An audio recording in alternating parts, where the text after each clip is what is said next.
그렇지. 그러니까 소금, 대금 이런 게 있는 거야.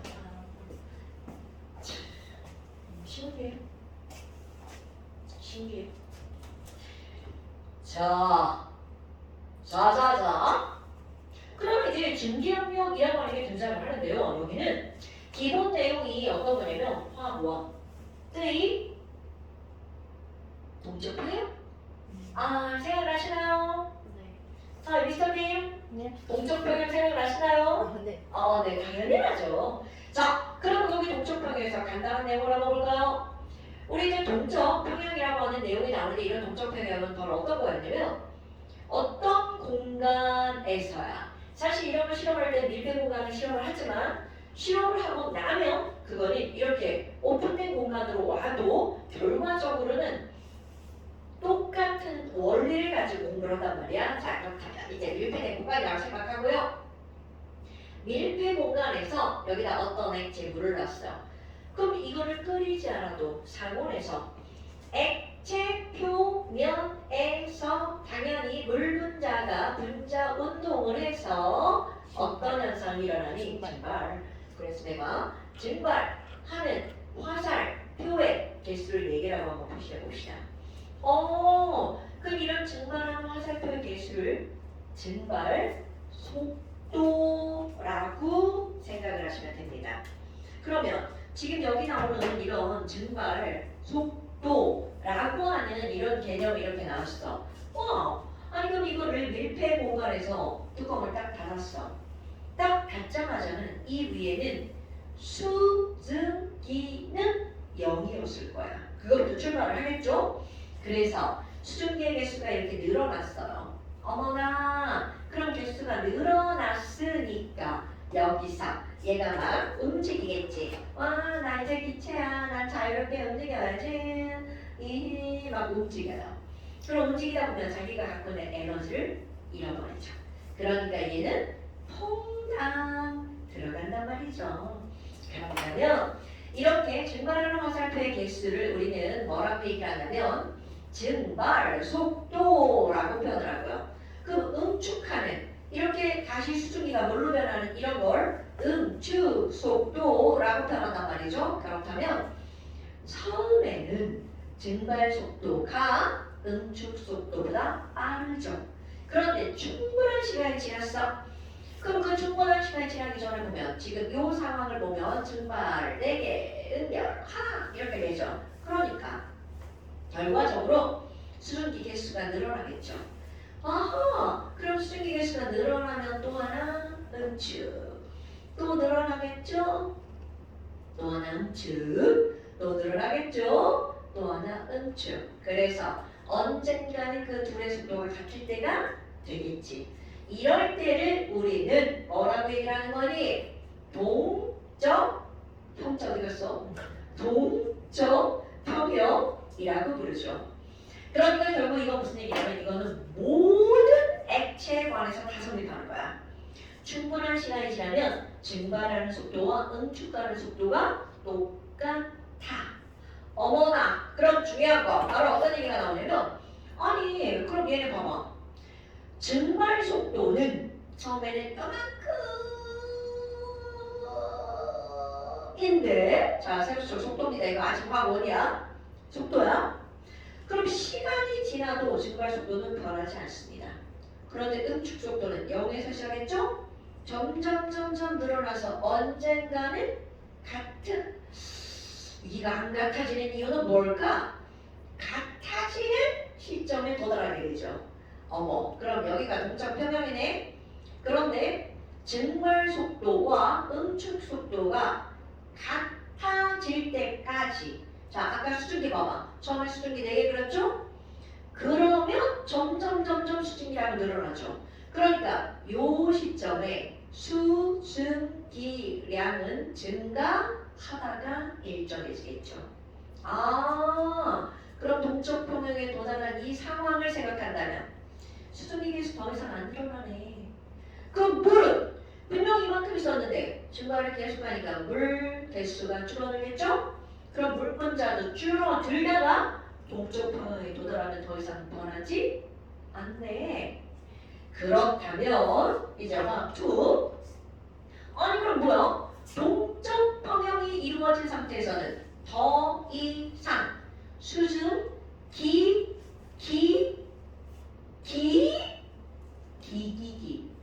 기체의 개수가 변함이 없죠. 이렇게 기체의 개수가 변하지 않을 때 그 기체에 의해서 생기는 압력. 자, 기체의 개수가 더 이상 변하지 않는다는 건 동적 평형이죠. 동적 평형일 때 그때 증발된 기체에 의해서 생기는 압력, 증발된 기체에 쓰기 싫은가 봐. 의해서 생기는 압력. 이거를 우리가 뭐라고 부르는 거니? 바로 증기압력이라고 부릅니다.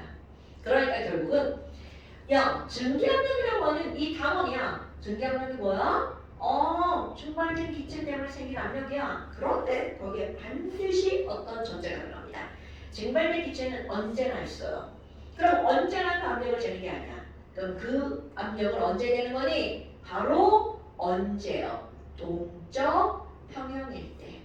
그러니까 평형일 때 증발된 기체의 압력. 왜 꼭 그때 재는 거니? 그때 순위 개수가 변하지 않으니까. 어머나. 아니 그러면요 이거를 T1이라고 한번 해봐요. 그럼 만약 온도를 높일 거야. 그럼 온도를 높이면 분자운동이 활발해지죠? 그럼 분자운동이 활발하니까 뭐야? 아까는 4개가 증발했죠? 그런데 온도가 높아지면 증발 속도보다 아까보다 증발 속도가 빨라지겠죠. 그래서 자 초록색으로 증발 속도가 더 빨라지잖아요. 그럼 온도가 높은 상태에서 실험을 하잖아. 그러면 실험의 정의라고 하죠. 경과는 다 똑같아요. 그러니까 이것도 언젠가는 동적 평형에 도달하겠죠. 그런데 문제는 바로 뭐야? T1일 때 동적 평형에 도달했을 때 이 그래프가 의미하는 거. 여기는 증발 속도, 응축 속도. 그럼 나머지 요만큼은 알짜 증발량. 그럼 결국은 매 순간 알짜 증발량을 더하게 하면 이 그래프의 면적이 의미하는 거 알짜 증발된 기체의 개수. 어머나! 그럼 T1일 때보다 T2일 때가 훨씬 면적이 넓네. 그럼 이 얘기는 무슨 말이니? 자, T1보다 T2의 온도가 높아요. 그럼 분자운동이 활발해지니까 증발 속도가 빨라지죠? 그럼 증발 속도가 빨라지면 결과적으로 동적 평형일 때 증발된 기체의 개수가 훨씬 더 많아진다는 거죠. 그럼 이렇게 기체의 개수가 많아지면 P 곱하기 V는 nRT. 온도가 똑같죠? 기체의 개수가 많아지면 온도가 일정한 상태에서 기체의 개수가 많아지면 압력도 커지겠죠? 그러니까 결국 바로 무슨 말이니? 야, 아니 그러면 온도가 높아지면 분자 운동이 활발해지니까 분자간 인력이 약해진다고? 그래서 전체적으로 증기 압력이 커지는 거네요. 그래서 사람들이 무슨 짓을 하니? 야, 그러면 T1일 때 증기 압력이 얼마나? 자, T1일 때 증기 압력을 그래프를 그려요. 그럼 T2일 때 증기 압력이 얼마나? 또 그래프를 그려요. 그럼 얘네들은 점점점 온도가 높아지면 증기 압력이 커지겠죠. 그래서 온도에 따른 증기 압력 그래프를 쭈루루루루 그려놓습니다. 이런 걸 일명 무슨 그래프라고 하는 거니? 온도에 따른 증기 압력 곡선이라고 부른답니다. 됐어요? 그런데 여기서 아니 그럼 뭐야? 아니 증기압력 곡선은 그냥 설명대로 하면 온도가 높아지면 증기압력이 커진다면? 그렇다면 증기압력이 커지게 된 이유가 뭐냐라는 거죠. 그럼 이런 증기압력이라고 하는 거는 너무나 당연하게 증발을 많이 한 거잖아. 그럼 증발을 많이 했다는 건 잘 날아갔다는 거죠. 그럼 잘 날아갔다는 거는 분자간 인력이 자 봄이나 강하다는 거야 약하다는 거야? 지금 봄이 딴 생각 있어? 아니에요. 아니에요. 자, 증기압력이 크다는 건 증발이 잘 된다는 거죠. 네. 잘 날아갔으니까 인력이 약한 거야, 강한 거야? 약한 거. 당연하죠. 그러니까 니네들 기억할 거. 분자간의 인력이 약할수록 증기압력이 큰 겁니다. 그러니까 내가 이렇게 쓰면 반비례가 되는 거겠죠. 그래! 그러면 도대체 분자간의 인력에 영향을 미치는 요인은 뭐야? 분자간의 인력에 영향을 미치는 요인은 뭐야? 라고 하잖아요? 얘는 뻔합니다. 바로 곡성인가? 극성곡성. 그러니까 극성곡성이라고 하는 건 결국은 액체의 종류라는 뜻이잖아요. 그 액체의 종류가 똑같아. 물이야? 계속 물이야? 그러면 결국 분자간 인력에 영향을 주는 조건은 바로 온도입니다, 여러분. 그러니까 결국 무슨 말이니? 액체의 종류가 똑같다면 분자간 인력의 종류를 인력을 변화시킬 수 있는 건 바로 온도밖에 없다는 거야. 그러니까 지금 이 그래프는 내가 아까 물이라고 했잖아요. 물이라고 하는 액체의 종류가 변하지 않으면 온도가 높아지면 인력이 약해지죠. 그래서 증기압력이 커지는 거야. 그럼 이거는 물뿐만이 아니라 모든 액체는 다 적용되는 겁니다.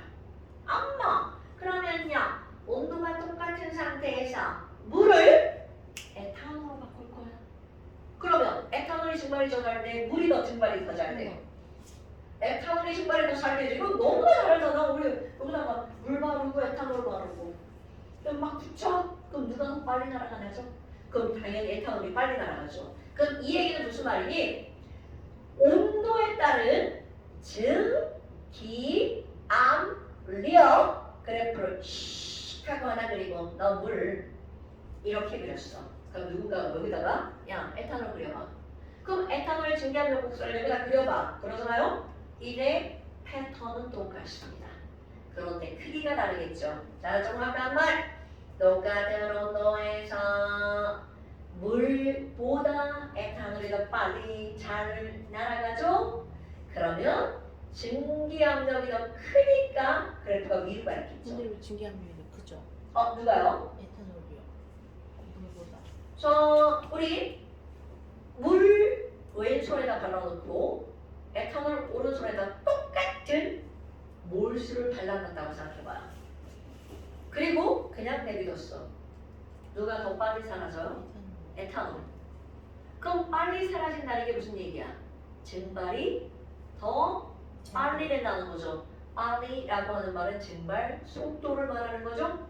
증발 속도란 같은 시간 동안에 증발된 개수가 더 많다는 뜻이겠죠. 네. 그런 걸 우리는 그래서 뭐라고 그래? 그냥 일상에서 화학 말고 휘발성이라고 표현하죠. 그러니까 에탄올을 무슨 성 물질이라고 그래? 휘발성 물질. 그 휘발이라는 말은 얼어주고 풀잖아? 증발이 휘날리게 되는 겁니다. 그러니까 증발이 졸라 잘 돼? 이게 휘발성 물질인 거야. 근데 왜 증발이 잘 되면 압력이 증기압이 큰 거죠? 증기압력이 큰 거죠? 네. 잘 되면 왜 그런 거예요? 분자가 능력이 다시 뭐라고? 아니 증기압력이 저기 평형일 때 저기 수증기 압력이잖아요. 네. 근데 저기 압력하고 증발 잘 되는 거랑 상관이 뭐가 있죠? 증발이 잘 될수록 분자 입자가 많아져가지고 입자 개수가 많아져가지고 그래서 압력이 증가하는 그런 거예요. 방금 지금 그린다고 사람. 그래요? 자, 물은 화살표 하나, 둘, 셋, 네 개가 증발하는 거야. 자, 이거를 25도씨라고 생각해봐. 그럼 똑같은 실험을 할 건데 물만 뭘로 바꾸는 거야? 에탄올로 바꿔봐. 그럼 이 표면에서 똑같은 온도야? 같은 조건이야? 증발하는 분자의 개수가 누가 더 많다는 거야? 에탄올. 에탄올. 그럼 같은 시간 동안에 증발하는 개수가 더 비약적으로 그려봐요. 더 많아. 자, 그럼 여기 그래프야? 이걸 이제 바꿀 거야. 까만 게 물이야. 그럼 이 초록색이 증발 속도가 더 빠르죠? 하나, 둘, 셋, 넷, 다섯, 여섯, 일곱 개네? 7이라고 한번 해봐. 그럼 결국은 모든 액체는 증발을 하잖아? 언젠가는 뭐에 도달한다고요? 동적 평행에 도달한다고요. 그러면 딱 어느 한 시점을 딱 생각해봐. 증발하는 게 4개인데 응결하는 게 하나야. 그럼 알짜 증발량이 몇 개야? 3개. 그럼 조금 더 시간이 지났어. 그럼 조금 더 시간이 지나도 똑같은 물이라면 온도가 변하지 않는 한 증발되는 속도는 안 변하죠? 그럼 그 시점에서는 응결되는 개수가 더 늘어났죠. 그럼 그때 알짜 증발량은 요만큼이죠. 그러니까 매 시간에 알짜 증발량을 다 합치면 여기에 증발된 수증기 개수가 나오겠죠. 그런데 이거를 누구 가지고 실험을 하면 에탄올을 가지고 실험하면 초록색 그림. 증발 속도가 더 빠르면 똑같은 그림이 이렇게 나오잖아. 그러면 똑같은 해석으로 만드는 이 초록색의 면적이 조금 아까 까만색 면적보다 어떻게 된 거야? 더 커지죠. 그럼 여기는 이 면적이 의미하는 거 알짜 증발된 길게 써볼까요? 기체의 개수가 되겠죠. 그럼 결국 똑같이 증발했을 때 이 위에 있는 기체 분자 수는 물이 더 많다는 거야? 에탄올이 더 많다는 거야? 그럼요. 그러면 에탄올이 더 많으니까 에탄올의 PV 네가티브 에탄올의 개수가 더 많으니까 에탄올의 증기압력이 어떻다는 뜻? 더 크다는 뜻. 그러니까 지금 결국은 무슨 말이냐면 증기압력이 더 크다는 건 단위 시간 동안에 애들이 증발하는 속도가 더 어떻다는 거야? 크다는 거죠. 오케이? 사실은 이런 것들의 핵심은 증기압력은 기체 분자의 개수입니다. 그런데 속도가 크면 결과적으로 거기서 모이는 기체 분자의 개수가 어떻다는 거야? 더 많다는 걸 말하는 거죠? 오케이? 아니 그럼 너는 뭐 지금 이제 물은 이렇게 그랬어. 그럼 똑같은 실험을 해서 에탄올을 그리면 어떻게 된다는 거야? 이렇게 된다는 거죠. 에탄올. 그럼 또 어떤 걸 실험을 했어? 그랬더니 그놈은 이런 그래프가 나오네요. B. 어머나. 자, 같은 온도에서 A와 물과 B가 있어. 누구의 증기압력이 더 크다는 거야? A가 더 크다는 거죠. 그럼 A가 제일 잘 날아갔네? 잘 날아갔다는 건 분자한 인력이 어떻고라고요? 그럼요. 그러니까 이런 그래프가 나오고 이 문제의 준 물음 퀘스천이죠. 뭘 묻겠니? 야! 분자한 인력은 누가 제일 커? A하고 물하고 B하고 분자한 인력은 누가 제일 큰 거야? B가 제일 커. 인력이 큰 거구나. 네, 인력은 B가 제일 큰 거야. 왜? 이렇게 묻는다고 왜? 아니, 야, 증기 압력을 봤더니 A가 제일 커. 그럼 A가 제일 잘 날아갔네. 제일 잘 날아갔으니까 인력이 제일 약한 거네. 이렇게 나오는 거라고요. 그런데 사실은요, 이런 거 다 필요 없어요. 너무 뻔한 얘기를 지금 하고 있는 거야. 그런데 문제는 이 뻔한 거에서 또 뻔한 걸 끄집어냅니다. 그런데 이 그 뻔한 게 애들에게 굉장히 어려운 거야. 그게 바로 어떤 거니? 끓는 점이라는 개념입니다. 여러분, 이 끓는 점은요, 사실 굉장히 심오한 겁니다. 그리고 우리가 배우는 끓는 점 이렇게 배우는데, 야, 그거 좀 이상하다. 아닌 것 같아. 이렇게 말하는 학자도 있습니다. 그러니까 어떤 현상을 명확하게 설명할 수 지금 없는 거야. 그러면 우리는 배워야 되니까, 학생이니까 사람들이 말하는, 학자들이 말하는 끓는 점의 정의를 기억하는 거야. 그럼 끓는 점은 바로 뭘 가지고 끓는 점이라고 하니? 자, 물에 끓는 점 뭐야? 100도요. 100도. 그럼 물에 끓는 점은 꼭 100도라고요? 물에 끓는 점은 20도가 될 수도 있습니다. 근데 뭔가 이상하죠? 물에 끓는, 물에 끓는 점 20도시야. 그렇지, 압력이 달라져. 그럼 그게 바로 여기서 나오는 거라는 거야. 그렇다면 끓는 점이라고 하는 건 도대체 뭘 가지고 끓는 점이라고 하니? 자, 이런 건 다 상관없이 우리 중학교 1학년한테 끓는다는 걸 설명을 할 거야. 야, 도대체 끓는 게 뭐야? 그러면 막 여기서 막 뽀글뽀글 막 액체가 막 올라와요. 막 기체가 막 이렇게 막 생겨. 기포가 빵빵 터져요. 부글부글 끓어요. 이런 것들은 진짜 중학교 1학년식 설명이죠. 그런데 이제 그런 걸 할 때 어떻게 설명을 하는 거야? 이런 거야. 야, 얘를 가열할 거야. 그럼 여기서 기포가 생기죠. 기포가 생겼는데 그냥 이걸 딱 보고 있잖아? 보고 있으면요, 올라가다 기포가 안에서 뽕 터져요. 그럼 그건 끓는 게 아니야. 그럼 얘가 왜 올라오지도 못하고 안에서 터지니? 위에서 바깥쪽에서 누가 누르고 있는 거야? 대기가 빵빵 눌러갖고 못 올라오게 빡 누른 거야. 터진 거예요. 이게 이제 중학교한테 설명을 하는 거야. 그래서 이걸 더 가을 해. 그럼 기포가 더 커질 거 아니야. 그러니까 더 위에까지 올라오죠.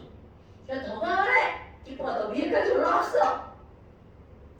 그래서 이 기포가 더 가열해서 나가려고 하는 힘과 바깥쪽에서 대기가 누르는 힘이 같으면 그때부터 빵 끓기 시작하는 거야. 이게 중학교 1학년한테 하는 설명입니다. 저희 선생님 제가요. 아 물론 전 지금 1학년 수업을 하지 않습니다. 아까 중학교 1학년이 질문을 하면 그렇게 한다고요. 아니 부글부글 끓고 이건 저 유딩도 아는 거잖아요. 그러니까 이제 그거를 조금 힘적인 차원으로 설명을 이렇게 하는 거야. 어때요? 당연한 거 같죠? 기포가 바깥으로 나가려고 하는 힘과 대기가 누르는 힘이 같으면 그때부터 빵 나갈 수가 있단 말이죠. 그래서 이게 그대로 끓는 점의 정인 거야. 그럼 요거를 말로 뭐라고 할 거니? 이 기포가 생겨서 바깥쪽으로 나가려고 하는 힘. 여러분, 자 여기 봐봐. 우리 증기압력이라고 하는 건 뭐였냐면요. 여기 있는 기체가 들어가려고 하는 압력과 바깥쪽으로 나가려고 하는 압력이 같을 때 그때가 증기압력이었단 말이야. 그럼 너네 생각해봐. 야, 여기 있는 기체가 누르는 압력 E 1기압이야. 그럼 당연히 안에서 나가려고 하는 압력도 몇 기압인 거야? 1기압인 거죠. 그러면 여기로잖아. 얘가 나가려고 하는 압력과 대기압이 같을 때 어떻게 하는 거라고요? 끓는 거라고요. 그러니까 누군가가 야 끓는 점이 뭐야? 이렇게 물으면 대기압과 나가려고 하는 압력, 나가려고 하는 압력과 누르는 압력이 똑같죠? 누르는 압력을 뭐라고 했어? 증기압력. 그럼 이것도 크기는 증기압력이죠. 그러니까 대기압과 액체의 증기압력이 같을 때의 온도, 이게 끓는 점입니다. 이게 화학 2. 이거는 정확하게 외우라고 합니다. 왜냐면 이건 정의거든요. 자, 끓는 점이란 바로 뭐니? 대기압과 라는 말이 꼭 들어가야 돼. 끓는 점이란 대기압과 액체의 증기압력이 어떨 때? 같을 때 그때의 온도를 우리는 뭐라고 부르는 거냐면 끓는 점이라고 부릅니다.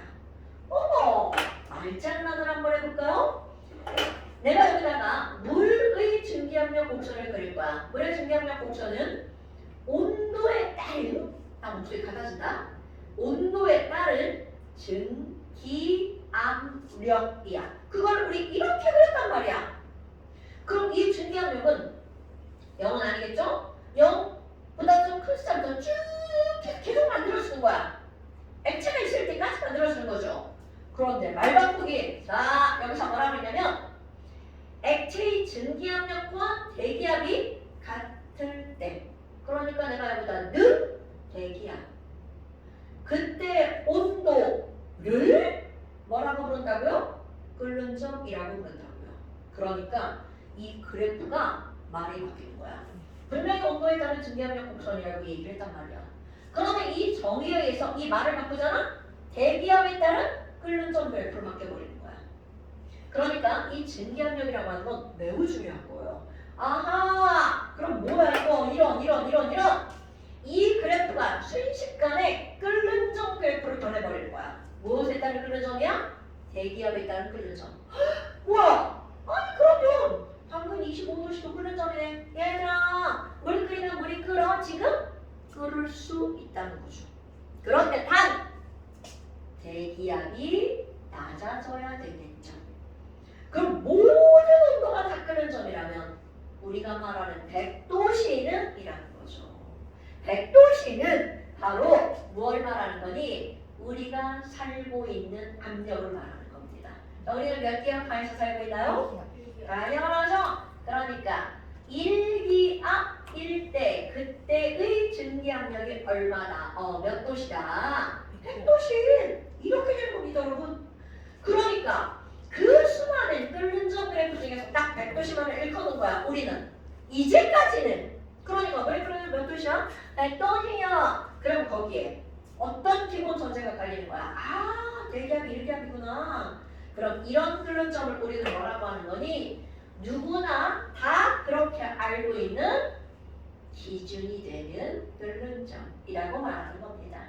아니면 표준이 되는 끓는 점이라고 말하는 거겠죠. 기준 끓는 점, 표준 끓는 점. 오케이? 그럼 뭐냐? 자, 기준 끓는 점이란 일반적인 끓는 점이 대기압과 증기압력이 같을 때 온도잖아요. 그럼 기준 끓는 점은 대기압이 몇 기압일 때? 1기압일 때 딱 한정치는 거야. 그래서 대기압과 증기압력이 같다고 그랬는데 그때 기준 끓는 점이란 1기압 1대의 끓는 점. 이게 바로 기준 끓는 점이죠. 그러니까 우리가 알고 있는 모든 물질의 끓는 점은 다 기준 끓는 점. 야, 에탄올 있잖아. 1기압일 때 너네 커먼센스로 알고 있어요? 에탄올의 끓는 점이 몇 도씨인지? 20. 어머, 그럴 리가 없어요. 아니요. 네. 78도. 오! 굿자. 기말고사에 아, 너 이제 기말고사에 나옵니다. 아니. 자, 에탄올의 끓는 점은 78.5도예요. 아마 그때 이거 나오지 않아요? 에탄올이 이거보다 끓는 점이 낮다는 건 분자가 인력이 약하다? 그런 거 나오죠? 그런 거 비슷하게 나와요. 그래요. 끓는 점이 높으면 인력이 강하다. 그래서 상온에서 고체인 건 인력이 더 강하다. 이런 거 나오죠? 몇 단원이에요? 뒷단은. 몇 단원이세요? 그 상태 변화 나오죠. 상태 변화와 에너지. 4단원 아니면 4단원? 5단원? 여하튼 지금 기말고사 고상도는 다 봤어요. 아니 근데 우리 학교는 아직 안 배운 거예요. 아니 배운 것 같아요. 1학. 아니 지금 이미 다 배운 것 같아. 지금 아니 우리 학교 진도가 되게 이상해요. 그 선생님 2명이서 하거든요 과학을. 근데 그 단원이 있잖아요. 여러분가 단원을 선생님들이 한 단원씩 맡아서 하거든요. 그래서 단원 반이 시험 보면 있어요. 그래서 지금 샤르 법칙하고 지금 상태 변화하고 하고 해요. 괜찮아 나도 내가 흐르니까 못하더라. 근데 나는 그건 좀 반대야. 한 선생님이 다 가르쳐야. 아 근데 저희는 한 선생님이 다 가르치긴 하시긴 하는데 대신에 시험 범위가 갈리는 거죠 단원이. 단원이. 근데 진도를 차라리 내려나가야지 나가 왜 나가는지 모르겠어요. 그러게. 선생님이 한 분 하시면 한 선생님인데. 원래 목적은 그건데. 한 사람 쭉 가르치라고. 저는 저희 학교가 너무 좋아요. 아니 근데 문정도 예전에 2명이 가르쳤어. 한 반에 2명이 들어왔지. 신기술. 자, 뭐 여하튼 그래서 바로 이런 것들이 나온다는 거야. 그럼 이제 너네들은 절대로 까먹으면 안 되는 거. 끓는 점의 정의. 자, 봄이나 끓는 점이란 뭐가 같을 때의 온도? 대기압과 증기압력이 같을 때. 온도. 운동. 오케이. 끓는 점이 뭐야? 대기압과 증기압력이 같을 때 온도. 오케이. 대기압과 증기압력이 같을 때의 온도를 끓는 점이라고 하죠. 그래서 물은 끓는 점이 0도부터 100도까지 다 가능하다고요. 물론 압력이 더 높아지다 끓는 점이 더 높아져요. 그래서 우리 압력밥솥으로 밥을 하죠. 엄마들이 그렇게 하시나? 다 전기밥솥에다 밥을 하시죠? 근데 전기압력밥솥이야. 그럼 일반적으로 압력밥솥이 있죠. 걔는 압력이 2기압까지 올라갑니다. 되게 신기하죠? 그럼 2기압이잖아? 얘가 몇 도, 얘 이렇게 가깝잖아요. 몇 도가 되냐면 약 120도가 됩니다. 그러니까 막 압력밥솥에 펄펄 끓고 있는 그 증기에 데이잖아? 화상을 더 강하게 입죠. 더 뜨거우니까. 그래서 훨씬 더 조심해야 돼. 저 옛날에 그 증기 나오는 데 있잖아요. 밥솥에 거기에 숟가락 올려놓고 막 그 물 맺히는 거 막 봐가지고 신기해하고 있었는데 그 숟가락이 뜨거워져서 손. 그러니까 꼭 저런 애도 있어요. 엄마는 분명히 하지 말라고 했을 건데 하지 말라는 거 꼭 하는 애도 있어요. 저도 초2 때 사고를 쳤습니다. 어머, 너 무슨 사고 쳤어? 글루건에 대였어요. 나랑 듣는 애들은 큰일이야, 큰일. 자, 그래서 이렇게 아주 간단한 내용을 설명을 하고 60페이지에 숙제가 나오는데 문제는 졸라 쉬워요. 자, 그래서 완자 60페이지 숙제고요. 너무 어려워요. 안 어려워요. 자, 여러분, 너네 봐봐. 60페이지에 2번 그림 봐봐. 원 그림입니다. 가! 자, 날아가는 거 살펴볼게요. 세 개. 들어가는 거? 그러니까 얘는 아직 동적 평형에 도달하지 않았어. 그런데 다 봐봐요. 충분한 시간이 지났어. 충분한 시간이 지났더니 들어가는 거 3개, 나가는 거 3개. 그러니까 다가 동적 평형이 이루어진 거죠. 그런데 아직 유치하게 한번 해볼까요? 가의 수증기 개수를 세봤어. 하나밖에 없죠. 나는 수증기 개수가 하나, 둘, 셋, 넷, 5개네요. 다는 하나, 둘, 셋, 넷, 다섯, 6개네요. 그럼 증기압력을 잴 때는 가나에서 재는 게 아니라 어디서 재는 거라고요? 아니야. 다에서 재는 거라고요. 동적 평형인데요. 네, 당연하죠. 그러니까 동적 평형일 때의 압력만 증기압력이라고 하는 거야. 가에서 증기압력이니? 라고 말하면 안 된다고요. 나도 안 되고 오로지 다에서만. 대슈. 뭐 떨어졌어요. 뭐가요? 아유, 이 녀석 봐. 맨날 과자 들고 와, 과자. 아주 그냥. 그거 어때요? 아니! 아니 영어냐 뭐예요? 그거 어때요? 안 돼. 안 돼, 안 돼. 젤리 안 돼. 그런 거 들고 줘. 먹을 거 들고 줘. 어우, 전혀 떠는데 아주 그냥. 학교에서 밥이 맛있어서 밥을 안 먹던데. 아니 우리 학교가 더 훨씬 맛없는데. 니네 중에 왜 맛있냐면 우리 작년에 맛있던 영양사님이 탐방중으로 가가지고 아, 니네 그래? 학교가 맛있었어. 맞아요. 예전에 요즘 좀 맛있었는데. 근데 문정중이 메뉴 봤는데 훨씬 더. 메뉴만 맛있다고 맛있는 건 아니지. 니네 랍스터 나오잖아. 우리가 한 번도 나온 적 없는데. 니네 요번에 랍스터 나왔었어. 알아. 아니야 안 넣어서. 알아. 내가 알아. 뭐지? 제가 그죠? 네. 그 다음에 또 한 장을 넘겨봐요. 이제 고체가 나올 때 고체가기 전에 어디를 한번 볼 거냐면 67페이지 그림을 한번 볼 거야. 67페이지 10번 그림을 한번 보세요. 이 그림이 이제 뭘 의미하는 건지 한번 볼 거예요. 자, 첫 번째 그림. 첫 번째 그림은 아무것도 하지 않고 그냥 쉬운 기둥만 이렇게 해놨죠. 자, 이거 맨 처음에 설명했던 거. 그 그림의 의미는 바로 어떤 거냐면 현재 대기압이 얼마인지를 알려주는 거야. 수은 기둥, 시험관에다가 수은을 가득 채운 다음 엎어서 수은이 담겨진 곳에다가 이렇게 엎어놨어요. 그럼 처음에 여기 가득 채워져 있겠죠? 네. 그럼 수은 졸라고 보니까 아래로 내려오겠죠? 네. 그럼 상상을 해야 돼? 얘가 이렇게 내려와서 올라가려고 했는데 바깥쪽에서 누가 누르고 있는 거야? 대기야. 대기가 누르고 있죠. 네. 그래서 이 누르는 힘과 수은 기둥이 내려가다가 요만큼 있었어. 그럼 요만큼의 수은 기둥이 내려가려고 하는 힘과 바깥쪽에 대기가 누르는 힘이 같으면 멈추죠. 그러니까 결국은 대기압을 직접적으로 알려준 게 아니라 이렇게 수은 기둥으로 요만큼이야 수은은 위쪽을 내는 겁니다. 요만큼의 수은 기둥의 높이죠. 그래서 첫 번째 그림 대기압이 얼마라는 걸 알려준 거야. 76cm. 76cm. 그러니까 760이라고 안 써있어요. 네, 맞아요. 760m, 61m HG 이게 바로 현재 대기압이야. 1량이네. 네. 이런 걸 알려줄 겁니다. 그런데 이제 여기다가 무슨 짓을 하는 거냐면 주사기에다가 HA를 넣어요. 그리고서 그 주사기의 끝에 이제 관 같은 걸 매달아가지고 이렇게 한 다음에 여기서 주사기 액체 A를 쭉 밀어 넣는 거야. 그럼 이게 액체 A가 이렇게 밀어 넣어서 들어가잖아요? 네. 그럼 이게 만약에 일반적인 수은이 아니라 일반적인 물이라든가 이런 것들이야. 그럼 어떻게 할 수가 있냐면 물이면 액체 A가 녹아 들어갈 수도 있습니다. 그런데 오지 말에 누가 들어가는 거죠? 물과 에탄올 섞여 안 섞여? 섞이지 않을까요? 네. 그러면 이런 실험은 불가능하다고요. 안 그래서 섞여요? 네. 수은이라고 하는 금속은 극성이에요? 극성이에요? 누가요? 수은이요? 수는 금속이니까 전기를 겁나 많이 띠죠. 금속은 안에 자유전자가 있죠? 네. 네.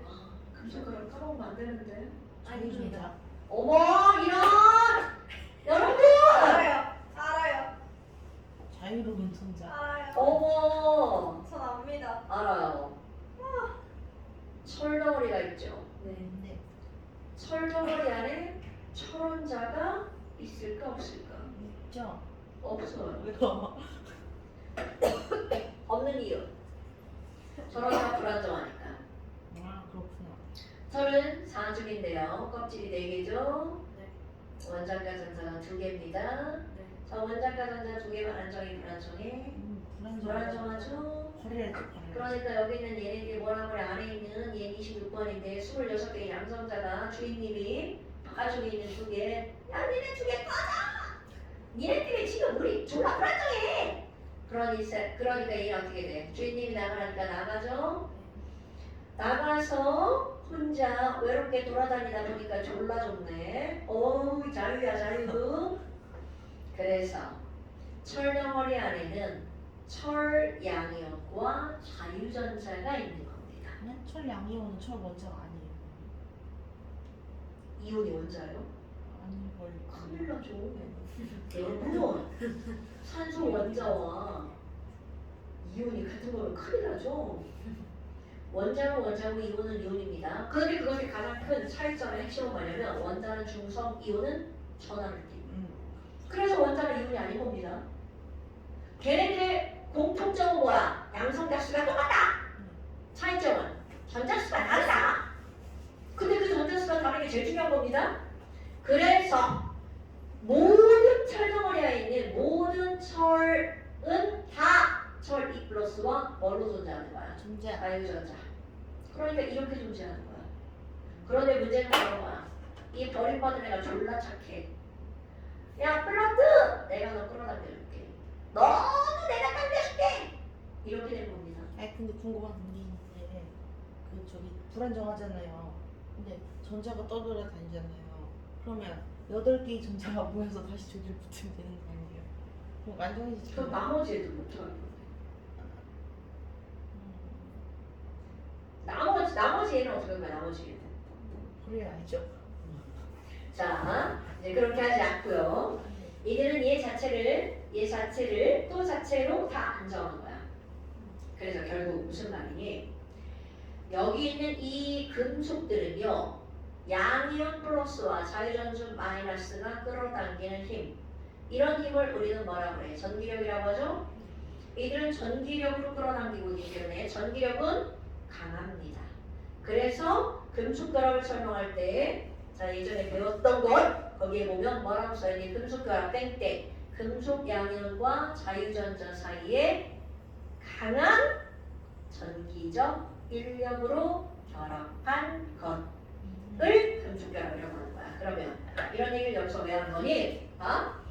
수은끼리 굉장히 강하게 끌어당기고 있는 거야. 그런데 여기다가 찌질한 분자, 액체 A분자를 넣습니다. 내가 왜 찌질하다고 그래? 우리 분자 간의 상호작용에서 분자라는 말의 진짜 의미를 설명하죠? 분자 간의 상호작용은 강한 힘이야 약한 힘이야? 강한이 아니라 약간. 분자란 약한 힘입니다. 네. 너네 그런 거 까먹으면 안 돼요. 네. 내가 그거를 말을 할 때 굉장히 길게 설명합니다.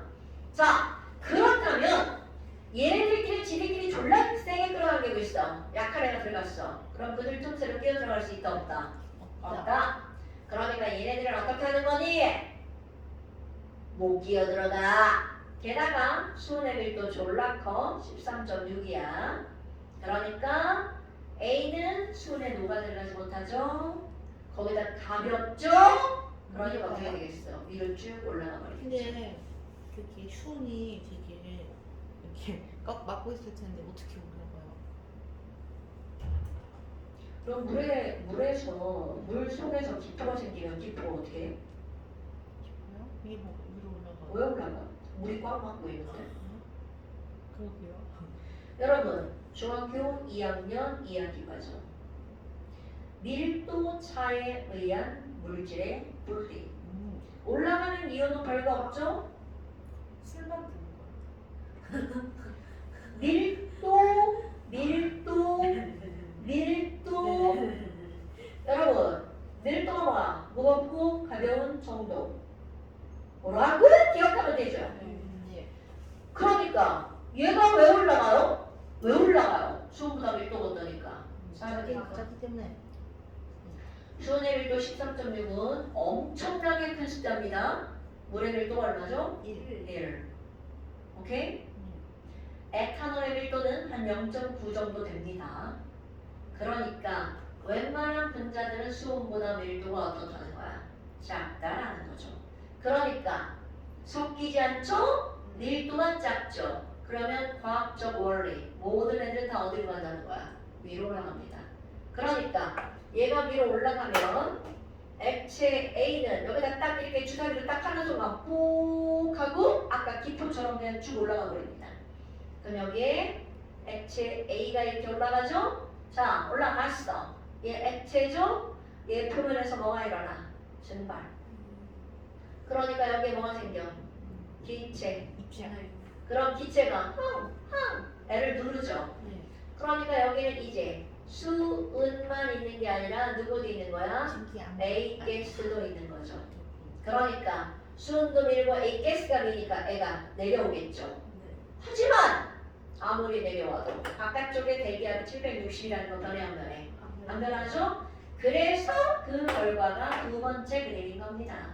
나 액체 A를 넣었어. 그랬더니 결과 어떻게 됐다는 거야? 아까는 이게 760이었거든. 아까는 이게 760이었어. 그런데 수은 기둥이 밑으로 내려와 버렸어요. 그러면 결국은 여기는 A 가스가 있다는 얘기잖아요. A 가스랑 수은이랑 합쳐서 민 게 바깥쪽의 대기압의 크기와 어떻다? 같다. 그러니까 두 번째 그림을 보면 증발된 A 기체의 압력을 알 수가 있다는 거죠. 네가 알아야죠.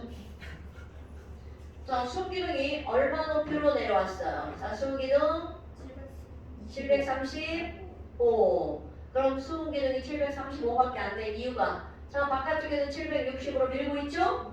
그런데 얘가 735만 있을 리가 없죠? 바로 저 위쪽에서 누가 얼마만큼 눌러주고 있는 거야?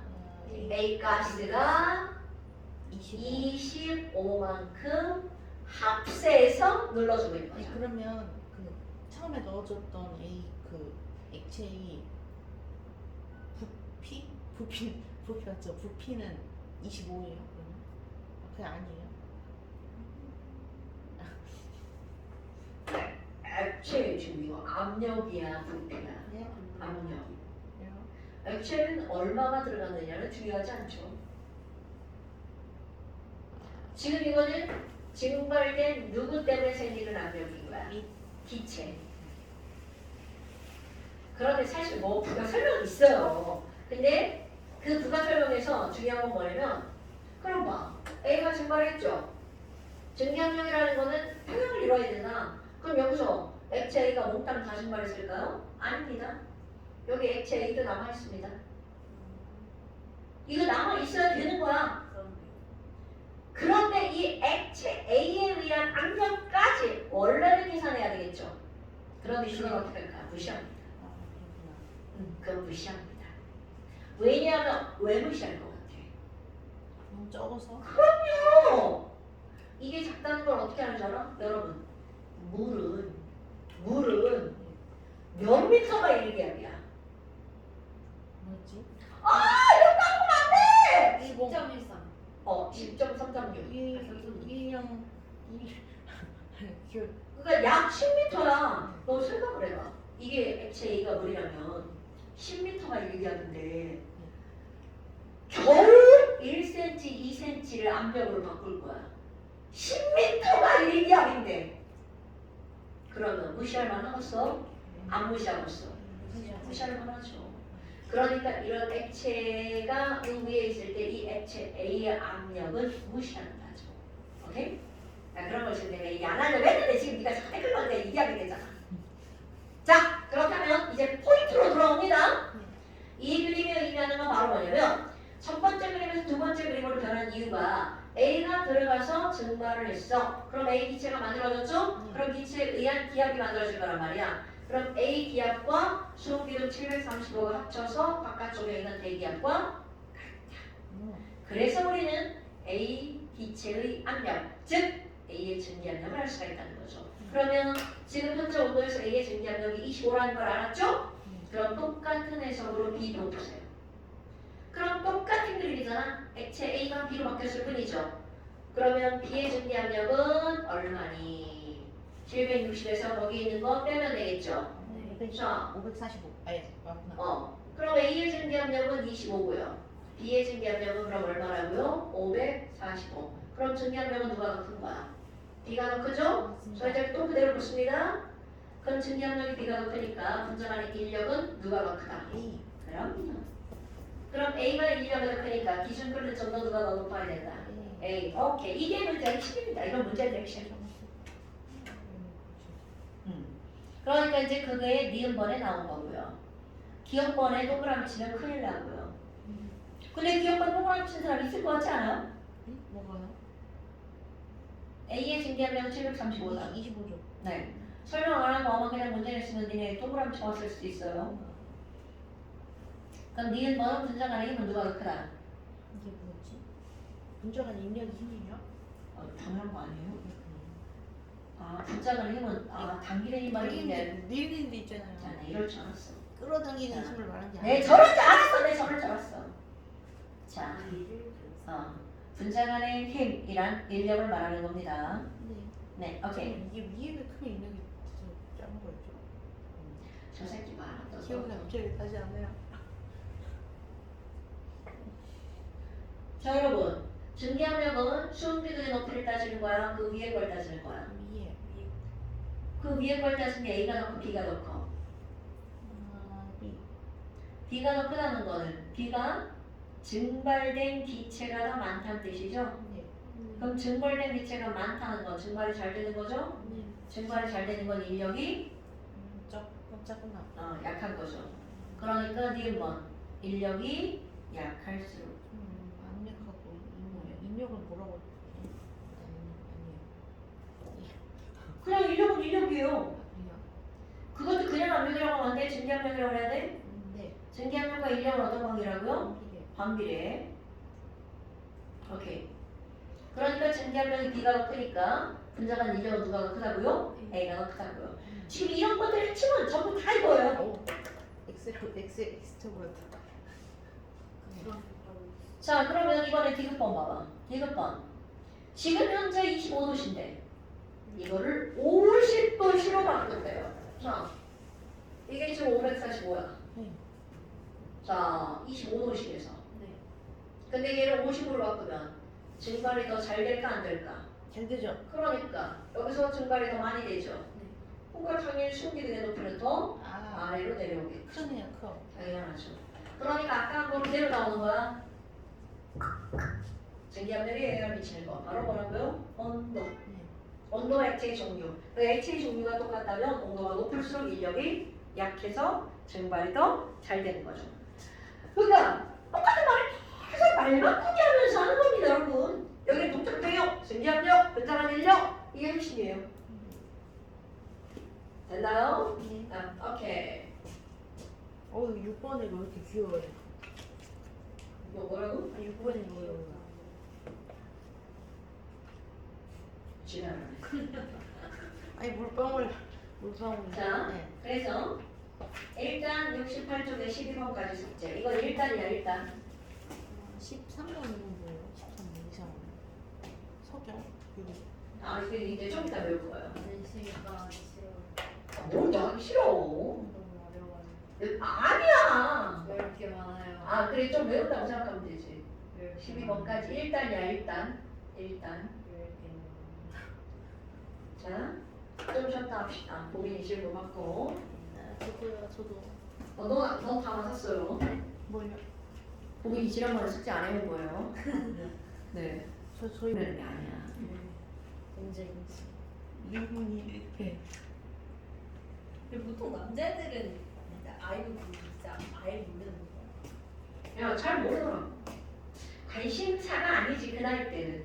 좀 BTS라고 몰라요. 난 BTS도 몰라, 사실. 전 BTS 멤버 이름도 몰라. 정국 알지? 알아, B. V도 알고 RM도 있고 어렘이 뭐지? 어렌 몰라.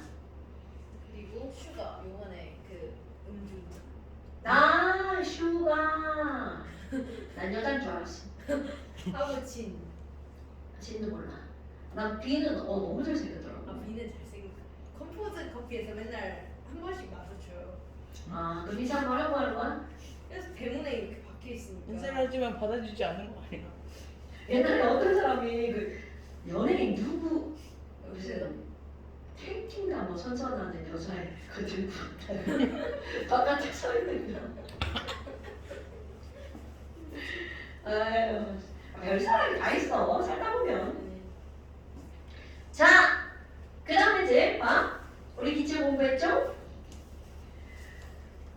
고체 들어갑니다. 아니야. 자, 고체 오늘은 어려운 거 못합니다. 어렵지 않아. 새로운 거야. 자, 고체. 고체라고 하는 거에 대한 기본 개념은 거의 다 알고 있단 말이야. 그런데 문제는 이 고체라고 하는 것은요. 고체라고 하는 건요. 중학교 1학년 거죠. 입자간 배열이 규칙적이야 라고 배운단 말이죠. 그래서 너네들이 알고 있는 고체는요 요 땅으로 거리가 매우 가까워. 맞아. 그래서 진동운동만 해. 1학년 중학교 1학년 때 나온 거야. 규칙적 배열. 그런데 이제 확 들어옵니다. 순수한 고체인데도 불구하고 그들의 입자 배열이 규칙적인 것도 있고 아닌 것도 있어. 그럼 이걸 우리는 불규칙이라고 부르겠죠. 똑같은 물질이야. 그런데 규칙적인 배열을 하고 있는 거와 불규칙적인 배열을 하고 있는 이런 것들로 나누어 봅니다. 그러니까 모든 교체는 배열이 규칙적이다. 그거는 중학교 때까지야. 그럼 고등학교 때 왔어.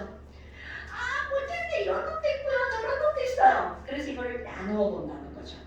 이렇게 매우 규칙적인 애들을 뭐라고 하는 거니? 너네 많이 들어본 단어.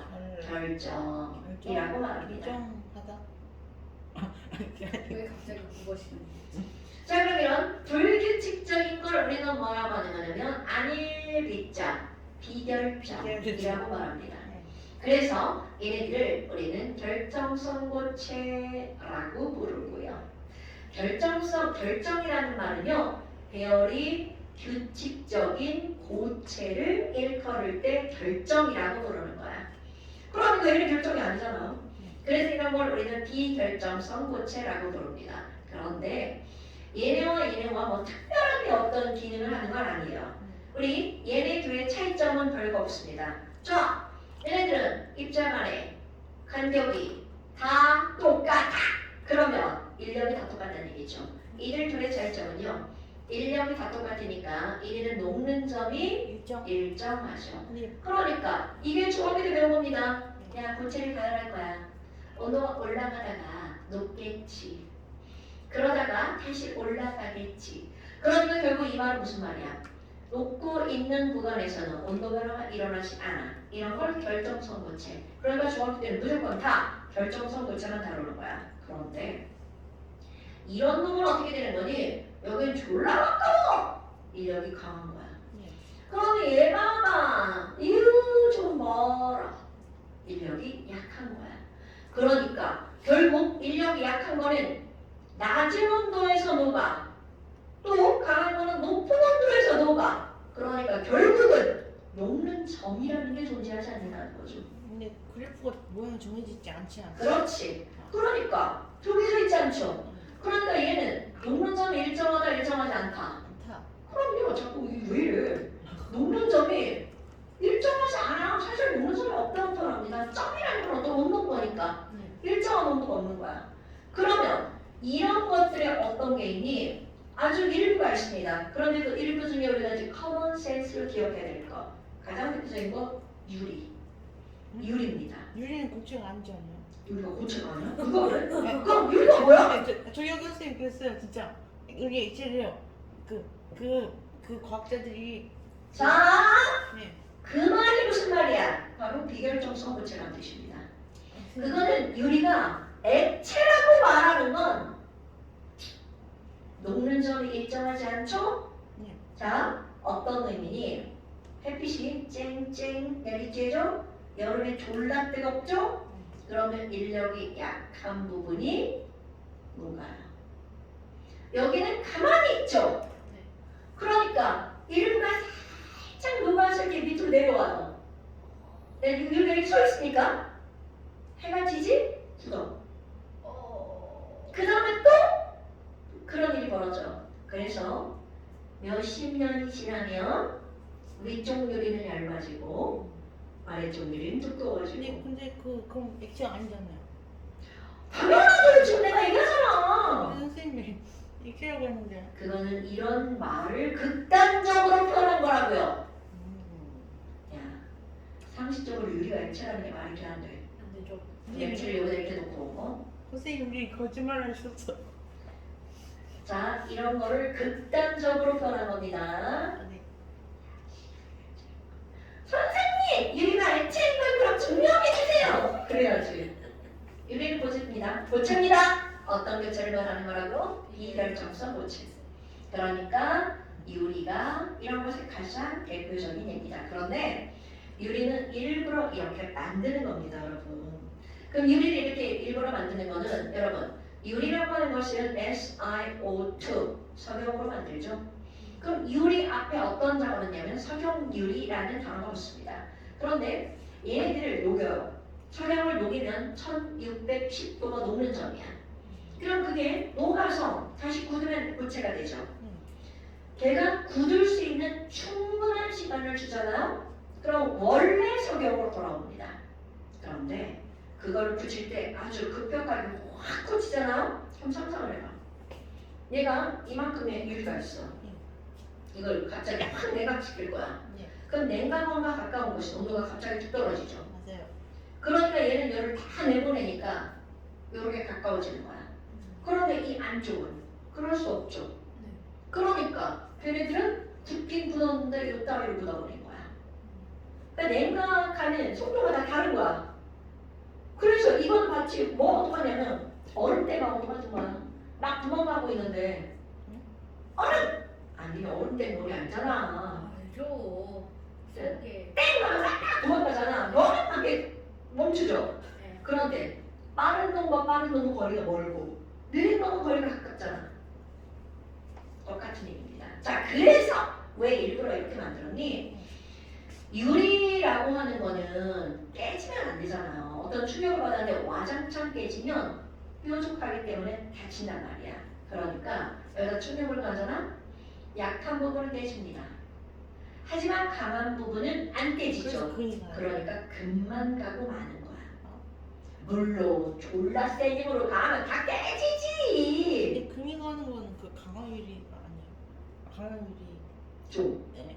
강화유리 좀. 근데 일반 유리는 그냥 깨있잖아요. 너 요즘에 일반 유리 본 적 있을까요? 네. 요즘에 일반 유리 쓰지 않습니다. 왜? 위험하니까. 옛날에 학교에 유리는 딱 일반 유리였지. 애새끼들 축구하다 콩빵 차. 그래서 유리 자기질. 그럼 요즘 유리는 잘 안 깨지죠. 물론 깨질 수 있어요. 잘 안 깨진다는 거지. 자, 여하튼 포인트를 벗어났습니다. 그러면 석영유리라고 하는 게 가장 대표적인 비결정성 고체입니다.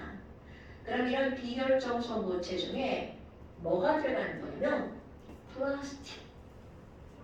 플라스틱이 비결정성 고체야. 그런데 이런 걸 내가 지금 플라스틱이라고 말했잖아요. 플라스틱, 고무 이런 것들이야. 그럼 이런 것들을 통틀어서 뭐라고 하는 거냐면 고분자 화합물이라고 합니다. 그럼 고분자 화합물은 우리 저기 공장에서 나오는 애들 있잖아. 합성 띠리리리리 이렇게 들어가는 거. 걔네들이 다 이런 비결정성 고체가 시험에 나오지 않습니다. 비결정성 고체에 뭐가 있니? 이런 거 묻지 않아요. 우리는 그림을 보고 얘가 결정이야 비결정이야 이것만 나옵니다. 그 외에 책에 그림 봐봐. 다 이렇게 나와. 뭐 자, 완자에도 똑같고요. 우리 교재에도 똑같고요. 그럼 얘네들은 이겁니다. 여기 결정성 고체, 비결정성 고체. 석영, 유리. 여기 그림이 똑같아요 이거. 아유, 당연히 똑같을 수밖에 없어요. 시중에 돌아다니는 그림 다 이거예요. 아, 근데 요즘에 또 누가 다르게 만들었나? 네, 이거 완자에서 베낀 건 아니에요. 이건 옛날도 되기 때문에. 그럼 결국은 얘네들은 이런 것만 알면 된다는 거죠. 그러니까 화학초를 배운 사람은 고체는 무조건 배열이 규칙적이다가 아니라는 거죠. 오케이? 그렇다면 이관일 때 배열에 따라서 결정성 고체와 비결정성 고체를 나누어졌잖아. 그럼 화원으로 가볼까요? 결합에 따라서 결정의 농도가 다르죠. 이온 결합으로 만들어진 거 이온 결정. 금속 결합으로 만들어진 거 금속 결정. 오케이? 그럼 얘네 봐봐. 이온 결정. 그럼 얘네들 구성하는 단위는 당연히 뭐겠어요? 이온입니다. 이온. 근데 그 이온을 구체화시키면 금속으로 이루어진 양이온과 비금속으로 이루어진 음이온. 그러니까 이온 결정을 구성하는 단위는 양이온과 음이온이라는 이온이야. 금속 결정은요. 아까 지웠네. 자, 금속 결정은요. 그 안에 뭐가 들어있어? 원자? 아니라고 그랬죠. 금속 결정을 구성하는 단위는 금속 양이온이죠. 자유전자. 그렇지. 금속 양이온과 자유전자가 금속 결정을 구성하는 구성 단위입니다. 근데 왜 금속 양이온하고 비금속 음이온이죠? 금속 음이온 그런 건 안 돼요? 자, 이렇게 질문하는 건 생각을 안 하고 질문하는 거죠. 금속은 주기율표의 왼쪽에 있는 거죠. 원자과 전자가 하나, 둘, 세 개만 금속이라고 그러죠. 네. 그러니까 1뿔, 2뿔, 3뿔. 금속은 뭐로만 존재하죠? 양이온으로만 존재하죠. 그렇네요. 금속은 음이온이 있을 수 없죠. 오케이. 자, 그렇다면 여기 화학결합 하나 더 뭐가 나가시오? 공유결합. 그렇죠. 공유결합. 자, 우리 지난번에 했을 건데 여러분 공유결합을 우리는 크게 두 가지로 구별하죠. 99%가 분자, 1%가 분자 아닌가. 자, 그래서 공유결합을 우리는 두 가지 분자로 이루어진 결정, 분자 결정. 그러니까 공유결합의 99%가 뭐라고요? 분자 결정. 그럼 당연히 얘네들 구성 단위는 비금속 분자입니다. 근데 사실은 비금속이라는 말이 안 들어가도 분자는 비금속이에요. 강조하는 겁니다. 분자는 무조건 비금속이라고요. 그럼 또 하나는 바로 뭐냐면 분자라는 말과 다른 것들의 중요한 차이점. 분자는 독립적 배열. 얘네 이거 까먹으면 안 돼. 분자가 아닌 건 연속적 배열. 연속이니까 분자 아니에요. 그럼 여기서 연속적 배열을 하는 거. 다이아몬드, 석영, 햇다서. 흑연, 그렇지, 흑다석. 그럼 걔네들은 흑연은 탄소가 연속적으로 육각형. 다이아몬드는 탄소가 어떤 모양? 그거 그 삼연체. 그렇지. 삼연체. 정사면체로 연속적 화원. 연속적. 그러니까 그런 연속적으로 이루어진 덩어리를 우리는 뭐라고 하는 거니? 공유결정이라고 부릅니다. 또 다른 말, 원자결정이라고도 부르죠. 왜? 모든 원자가 공유결합 덩어리야. 그러니까 끝난 게 아니야. 이 옆에 있는 애랑 또 얘도 이 옆에 있는 애랑 또 계속해서 즉 끝이 없다는 뜻이죠. 분자가 아니라는 뜻이죠. 그럼 얘네들은 비금속 뭐라고 하면 돼? 원자. 이게 바로 구성단위. 그런데 이건 저기 화학원을 산 거야? 근데 여기서 얘네들 또 하는 이유, 전기점이 있어. 이유 까먹으면 안 됩니다. 전기, 전도성. 자, 이온결합물질 고체 전기 통할까 안 통할까? 통하죠. 안 통하죠. Na+Cl마 연속적으로 되어 있으니까 빈틈이 있어 없어? 빈틈이 없으니까 그 이온이 이동할 수가 없죠? 이동을 해야지만 전기가 통하는데 그러니까 전기 안 통함. 그럼 액체를 만들면 좀 이렇게 하고 떨어지죠? 그러니까 유동성이 있으니까 전기가 통하죠. 그래서 액체에서 전기 통함. 이온결합 물질은 대부분 물에 잘 통하는 발로 보니까 전기 통함. 그런데 금속은요. 고체 통하는 게 당연하죠. 금속 액체 통하죠. 금속은 물에 안 녹으니까 안 통하죠. 공유결합 물질은 기본은 다 안 통한답니다. 왜 기본이 다 안 통하는 거냐면 전류가 흐르려면 이온이 있거나 자유전자가 있거나 그럼 공유결합 물질은 전자를 공유했으므로 이온도 없고 자유전자가 없는 게 기본이야. 그런데 단 특수 케이스죠. 흑연은 전기통합. 아, 흑연은 구조적 특징상 전기통합. 그 다음에 또 하나 공유결합 물질인 분자 중에서 뭐뭐뭐뭐 산자로 끝나는 거 있어요. 뭐뭐뭐뭐뭐 산자로 끝나는 거. 염산, 황산질산, 아세트산. 걔네들은 공유결합 물질인데 물에 녹으면 전기통합니다. 우리는 이 산들을 너무 많이 다뤄갖고 우리 친구들이 공유결합 물질이 대부분 물에 녹으면 전기가 통할 것 같은데 아닙니다, 여러분. 우리가 배우는 게 통하는 게 많을 뿐인 거야. 됐슈? 요런 거 정도는 너네들이 머릿속에 넣고 있어야 됩니다. 하나만 더 할까요? 한 김에. 얘네들은 연속적 배열이죠. 이게 연속적 배열이니까 그들이 땅끼리 힘이 세니까 녹는 점이 어떨 수밖에 없어. 높을 수밖에 없죠. 사물에서 100% 고치. 금속결합도 얘네 봐봐. 얼마나 끌어당기니까 당기는 힘이 세죠. 그래서 연속적 배열. 녹는 점 높죠. 수은 되고 다 고체. 그런데야 얘도 연속적 배열이잖아. 흑연, 다이아몬드, 석영 다 높죠.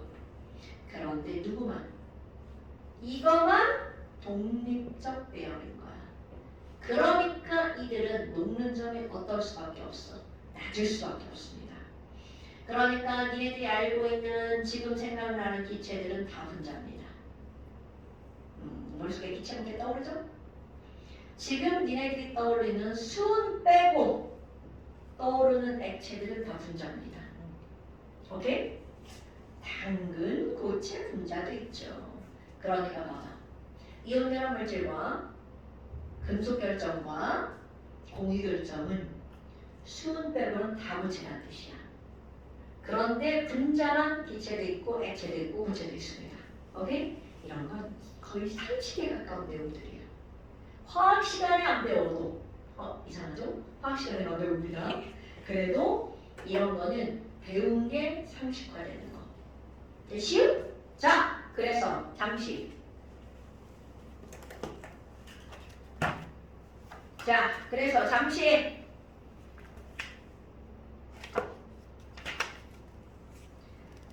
잠시 이 페이지 7번부터 11번.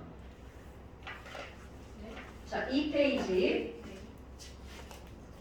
7번부터 11번. 3페이지. 벌써요?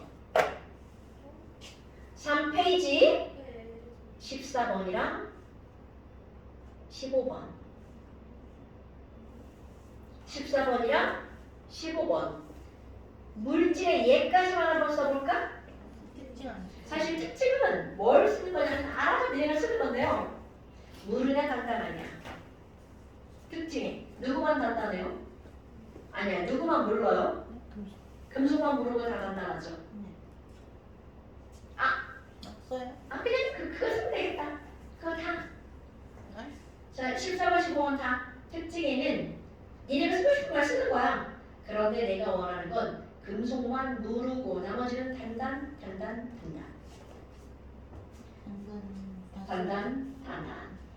단단 세개 모르다 하는 게 어떻게? 단단히가 생각났어. 탄단지가 뭐죠? 그런 거 있어. 아, 네? 자, 3페이지 14번과 15번. 아, 탄수화물, 단백질, 지방. 네. 자, 에너지 세 가지 영양소가 탄단지. 맞아요. 단단질 먹어야죠. 지방만 먹어야서. 지방은 불가지방, 불가지방. 뭐요? 불포가 좋은 거 아니에요? 네, 포화가 좋은 거 아니었어요? 불포화가 체내에 있는. 이거 왜 제가 말하고 있는 거죠? 불포가 좋은 거야. 불이 써 있으면 뭔가 부정적인 느낌이 들잖아요. 불포화는 식물성 그런- 지방에 많이 들어가 있고 포화는 불효성 지방. 아, 그렇구나. 뭔가 화학적 처리를 거치면 포화가 돼요. 화학이요. 그런 게 있어요. 자, 오늘 여기까지 하고요. 아 이거요? 아 언니도 영상 안 보게요? 아니 저 영상 계속 봐요 쌤. 오. 저 영상은 일요일 날 봐요 일요일 날. 멋진데? 심의평가자 아니에요? 아니요, 저건 맞아. 이거 안 해도 돼요? 아 이건 해야죠. 아예 안 했대. 일단 거기까지만. 잠시. 근데 학교마다 책이 달라서 시험 보면 다른 거예요. 어떤 게?